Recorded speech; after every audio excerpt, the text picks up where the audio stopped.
ఏం ఏం ఏం ఎట్లా కనిపిస్తుంది ఇది మీకు? అదే ఇప్పుడు బోరే కదా.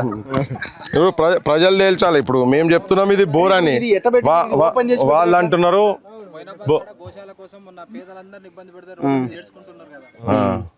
ఇప్పుడు ఇది చేసినావు అంత గంతగానం సాఫ్గా సప్పుడు వస్తూ ఉన్నది దాంట్లో.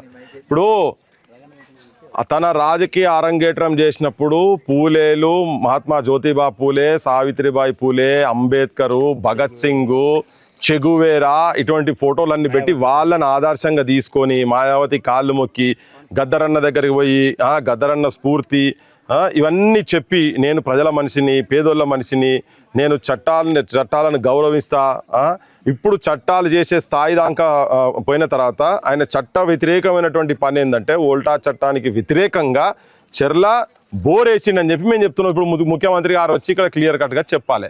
ఇక పక్కకే కట్ట మీద ఇంతకుముందు మనం ఆడ కూర్చున్నాం కదా, కట్ట మైసమ్మ ఇక గిన్నె ఉన్నది, ఓ గాడనే ఉన్నది కట్ట మైసమ్మ తల్లి. మైసమ్మ తల్లికి కూడా లొటపీసు చెట్లు మొత్తం ఉన్నాయి, ఈ నుంచి ఆడదాకా మొత్తం ఉన్నాయి. ఇప్పుడు వాళ్ళకి ఏంటంటే వెయిట్ చేసుకుంటూ కూర్చున్నారు, ఎప్పుడు దీన్ని మొత్తం మింగి పడేద్దామని. ఇదైతే ఫెన్సింగ్ అయితే వేసిండ్రు, వాళ్ళు అంటారు ఇది ప్రైవేట్ అంటున్నారు కదా. ఇగో చూడు, ఇక్కడ తీసుకొచ్చి ఇలా లోపటేసి మట్టి వేసి పెట్టేసేసారు, మట్టి రాళ్ళు. దీన్ని క్లోజ్ చేసేందుకు, ఇదంతా లెవెల్ చేసేందుకు చేస్తున్నటువంటి పని ఇది. ఒకవేళ ఇది ప్రైవేట్ పట్టా కాదు, బరాబర్ ఇది ఇల్లీగల్గా తీసుకున్నటువంటి ల్యాండ్. ఇది ఇల్లీగల్ ల్యాండ్, ఇది గవర్నమెంట్ ల్యాండ్, ప్రజల ల్యాండ్, 26 ఎకరాల ల్యాండ్. దాంట్లో ఇల్లీగల్గా బోర్ ఇక్కడ ఒకటి వేసారు, మళ్ళీ అటు కూడా ఒకటి ఉంది, అటుపక్క కూడా ఉన్నది. దీని అన్నిటి మీద రేవంత్ రెడ్డి గారు చట్ట ప్రకారంగా చర్యలు తీసుకోవాలి. ఆంధ్ర ప్రాంతంలో అనని మాటలు అన్నారు అన్నట్టుగా పెట్టి అక్కడి నుంచి పోలీసులను తీసుకొచ్చి ఇక్కడ జర్నలిస్టులను తీసుకొని పోతున్నారు కదా ప్రభుత్వాలు. ఇక్కడ మాత్రం తెలంగాణ నడిబొడ్డు మీద తెలంగాణ భూతల్లి మీద కబ్జా చేసి కూర్చొని ఉన్నారు కదా, వాళ్ళ మీద ఇప్పుడు మీరు ఏం చర్యలు తీసుకుంటారో అక్కడి ప్రజలు చెప్తారు, ఇక్కడ ప్రజలు చెప్తారు. ఈ శనివారాలు ఆదివారాలు వీళ్ళు వస్తున్నది ఇటువంటి తతంగాలు, ఇటువంటి చేసేందుకే, ఇటువంటి కాపాడుకుంటేందుకే, ఇటువంటి వేల కోట్లు పెంచడానికి చేస్తున్నటువంటి ప్రయత్నం ఇదంతా. పవన్ కళ్యాణ్ గారు చేస్తున్నాగా మరి ఎవరో మరి ఆయన వచ్చినప్పుడు ఇస్తారా మందు మరి తెలియదు. ఇదంతా ఈ బ్రాండ్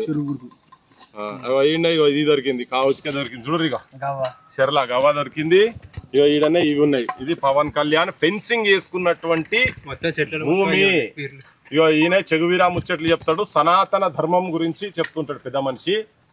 దయచేసి ప్రజలందరూ కొద్దిగా చూడరు ఇగో ఈయన చేస్తున్నటువంటి కథలు ఏంటో. ఈయన షెర్లో ఉన్నాయి ఇవన్నీ అవే, ఇక్కడ ఉన్నాయని అవే. ఇక మీరు మాటలు నేను ఖచ్చితంగా ఫెన్సింగ్ వేసుకునే దాంట్లో ఎవరు వచ్చి చేసింది కాదు. ఇగో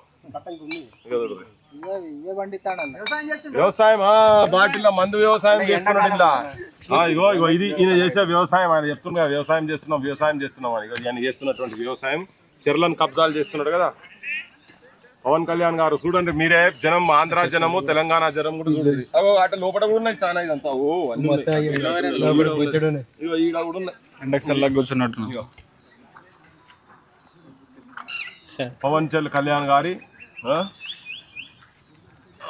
సనాతన ధర్మం సంగతి ఇట్లా ఉన్నది. కబ్జాలు చేసుడు, షెర్లు కబ్జాలు చేసుడు, తెలంగాణ భూములు కబ్జాలు చేసుడు, తెలంగాణకు వీటిని కాపాడుకుంటేందుకు రాజకీయ పెత్తనం చేసేందుకు ఇక్కడ సభలు పెట్టుడు.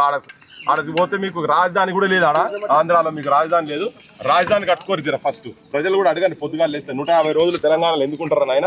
ఆడ కూర్చొని మన రాజధాని కట్టుకుందామని చెప్పండి, రేపు గలాలు పట్టి అడుగురు రోడ్ల మీద.